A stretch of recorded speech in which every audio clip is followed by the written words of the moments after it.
Trop d'études et pas assez de sommeil me donnaient l'impression d'être un zombie. Le chocolat aiderait, non? Alors je suis descendue, assoupie. Hein? Pourquoi toute ma famille était là avec leurs valises?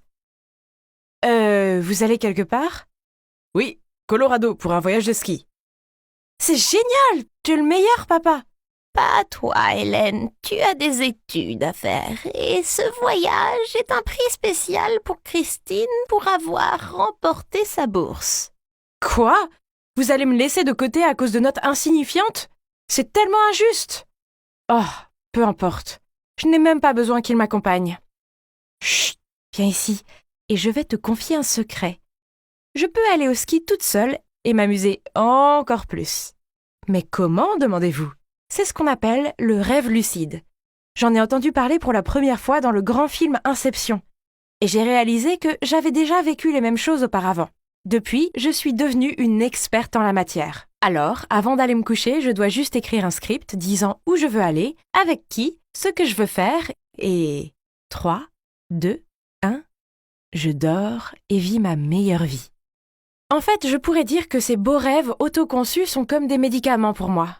Parce que, pour être honnête, ma vraie vie est fastidieuse. Peu importe à quel point j'ai essayé, je n'étais pas à la hauteur de ma petite demi-sœur, Christine. Aux yeux de mon père et de ma grand-mère, un enfant d'un docteur en physique ainsi qu'une petite fille d'un professeur d'histoire devrait automatiquement être une encyclopédie ambulante. Mais malheureusement, je n'excellais pas du côté académique de la vie. Il traite Christine comme une pierre précieuse et moi comme un vieux rocher ennuyeux. Chaque semaine, elle obtient généralement d'excellentes notes ou gagne une récompense, puis toute la famille lui offre des cadeaux et des éloges, alors que je suis traitée comme un étranger dans ma propre famille. Oh! Rien que d'y penser, j'ai envie de hurler. Ils veulent que je reste à la maison pour me concentrer sur le test de demain, hein? Non, tu rêves, oui? Alors, j'ai attrapé mon stylo et j'ai commencé à écrire le super script de rêve de ce soir. Voyons voir. C'est vrai. L'odieux Roger a osé jeter sans cœur les bonbons que je lui ai donnés à la poubelle, alors qu'il flirtait avec moi. Quel crétin! Je vais certainement riposter contre lui ce soir.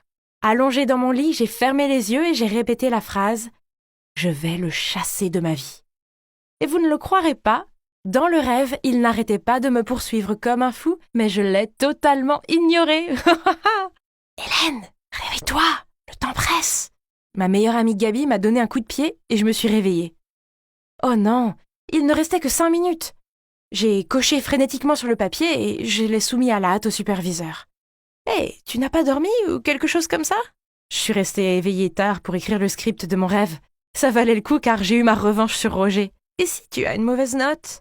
Peu importe, ça ira quand je rentrerai ce soir avec un rêve A+.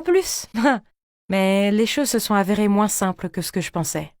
En arrivant chez moi cet après-midi, je me faufilais dans ma chambre pour écrire mon prochain scénario quand soudain quelqu'un a attrapé mon sac et m'a tiré en arrière. C'était grand-mère et papa et tous les deux semblaient furieux. Combien de temps vas-tu vivre comme ça? L'éducation est importante pour cette famille, mais tu ne sembles pas t'en soucier. Tu réalises que rien que cette semaine, ton professeur m'a contacté 3 fois? Mais papa, je n'aime vraiment pas ces sujets ennuyeux. J'aime seulement... Plus de dessins ou de tes histoires stupides. Tu dois te concentrer sur tes études, sinon tu finiras par être une personne inutile, comme... Elle s'est arrêtée, ce qui m'a rendue curieuse. Comme qui? Mais ni elle ni papa n'ont dit quoi que ce soit. Ils sont juste partis tranquillement en me laissant seule. Honnêtement, je n'ai jamais voulu les décevoir à ce point. Alors, cette fois, j'allais faire de mon mieux pour ne pas les décevoir. Papa! Grand-mère! Regardez, j'ai eu un B+ à mon test de maths! Personne ne fait attention.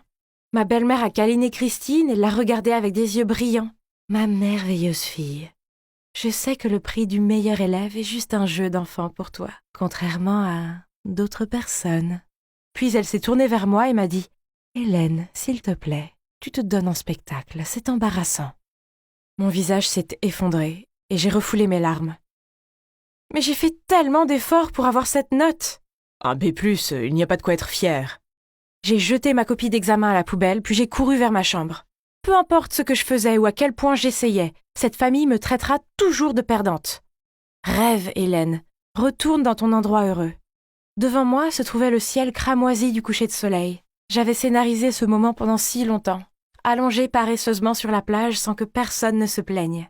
Mais soudain, le ciel s'assombrit et les nuages grisâtres semblaient vouloir m'avaler. Hein? Qu'est-ce qui se passait? Cela ne faisait pas partie du scénario. Terrifiée, j'ai couru dans une forêt, mais il faisait si sombre et c'était effrayant ici que j'ai trébuché et je suis tombée. Aïe! Alors que je me frottais la cheville et commençais à pleurer, soudain une femme étrange est apparue. Elle m'a emmenée dans une maison en bois au bout de la forêt et a gentiment aidé à me bander. Cette femme, elle ne m'a pas fait peur du tout. Au contraire, je me sentais rassurée autour d'elle. Curieuse, j'ai essayé de regarder son visage de plus près, mais soudain je me suis réveillée et j'ai réalisé que des larmes coulaient sur mes joues. Quel rêve étrange! J'ai tout de suite dessiné tout ce que j'avais vu, cette forêt, cette maison, mais étrangement, je ne me souvenais plus du visage de cette femme. Pourquoi tu dessines toutes ces bêtises? Mon père m'a arraché le croquis et l'a regardé en fronçant les sourcils. C'est apparu dans mon rêve et... Débarrasse-toi de tout. Si je te vois perdre ton temps avec ces dessins stupides, encore une fois, il y aura des conséquences. C'était vraiment trop. Je ne pouvais pas vivre sans dessiner, c'était la seule chose qui me gardait saine d'esprit. Je devais sortir d'ici, vivre à ma façon, les oublier, eux et leurs normes stupides. Je créerais mon propre monde. Je me suis installée dans la chambre de Gaby et je suis là depuis presque une semaine. Heureusement, les parents de Gaby sont totalement cool envers moi. Quant à ma famille, ils ne m'ont pas envoyé un seul message. Et oui, les rêves continuent, mais maintenant, je craignais de m'endormir car mes rêves lucides étaient encore tous gâchés. Parfois beaux, parfois mauvais. Et pour la plupart, ça ne s'est plus passé comme je le voulais. Jusqu'au jour où cette forêt effrayante est réapparue. Peu importe à quel point je criais pour me réveiller, je ne pouvais toujours pas sortir de ce cauchemar. Prise de panique, j'ai continué à courir et à courir dans l'espoir de trouver un endroit sûr, jusqu'à ce que j'ai vu cette femme. Et une fois de plus, elle a tendu la main pour m'aider. Cette fois, je ne manquerai pas ma chance. J'ai regardé attentivement son visage, me souvenant de chaque détail, et dès que je me suis réveillée, je l'ai dessiné. « Waouh, je ne savais pas que tu regardais ce genre d'émission. » Gaby a rigolé. « Quelle émission ?»« Regarde, c'est une célébrité, elle anime une émission télévisée que ma mère regarde parfois. » « Alors cette femme est une vraie personne ?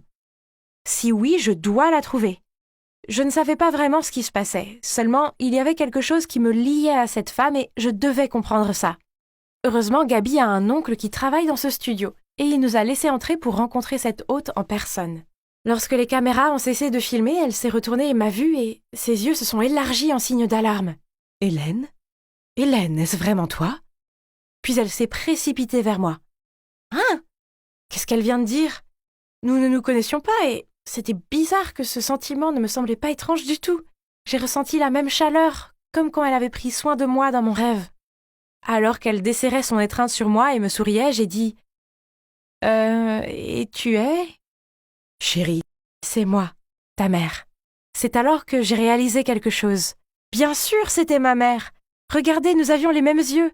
Inutile de dire que ce fut un énorme choc. On s'est longuement embrassés en larmes, puis maman m'a emmenée dans les coulisses, m'a apporté un verre d'eau, puis elle m'a tout raconté. Donc, après ma naissance, maman a été prise dans un scandale d'infidélité. Mon père craignait que cela ne nuise à sa carrière, alors il l'a chassée de la maison et ne l'a pas laissée me voir. Longtemps plus tard, elle a découvert que grand-mère était derrière tout, simplement parce qu'elle n'approuvait pas ce mariage. Alors elle a élaboré ce plan. Mais pourquoi n'as-tu jamais essayé de me trouver alors que tu as toujours vécu aussi près ? Oh non, ma chérie, j'ai toujours gardé un œil sur toi. Une fois, il y a des années, je t'ai vu jouer dans le parc. Tu avais les cheveux en couette et... j'ai essayé de t'approcher, mais ton père m'a menacée. Il est un homme très puissant qui est capable de détruire ma vie. Et je ne pensais pas que c'était juste de t'entraîner dans tout cela. Mais les choses ont changé maintenant. Je ne te laisserai pas seule. Plus jamais. Je suis entrée dans la maison, comme d'habitude, et tout le monde a arrêté ce qu'il faisait et m'a regardé avec dégoût. « Oh, tu es de retour. Si tu n'es pas prête à étudier correctement, n'essaye même pas de rester. » J'ai pris une profonde inspiration, puis j'ai dit « Vous ne pouvez plus me traiter comme ça. Je fais de mon mieux, et ce n'est pas juste que tu me punisses pour ce que je suis. Donc, je pars, et je ne reviendrai jamais. » Pfff, où iras-tu ? C'est alors que maman est entrée. Oh mon Dieu, vous auriez dû voir la tête qu'il faisait. Grand-mère avait vraiment l'air d'avoir avalé un essaim de guêpes. Je suis restée là, à vous laisser me manipuler et me contrôler. Eh bien, c'est fini. Je prends ma fille, et nous allons avoir la vie que nous méritons toutes les deux. Puis, ignorant leurs mots de colère, elle a attrapé mon bras et m'a fait sortir de là. Alors, j'ai quitté la maison et j'ai emménagé chez ma mère. Maintenant, je dessine autant que je veux. En fait, ma mère me laisse créer une fresque sur le mur du salon. Ça va être fantastique quand ce sera terminé. Oh, et à propos des rêves lucides, je n'écris plus de scénario. J'ai plutôt réalisé que je ferais mieux de me concentrer sur ma réalité et de faire de moi la meilleure version de moi-même. Après tout, aussi génial que soit le monde des rêves, il est loin d'être aussi bon que l'expérience de la vie réelle.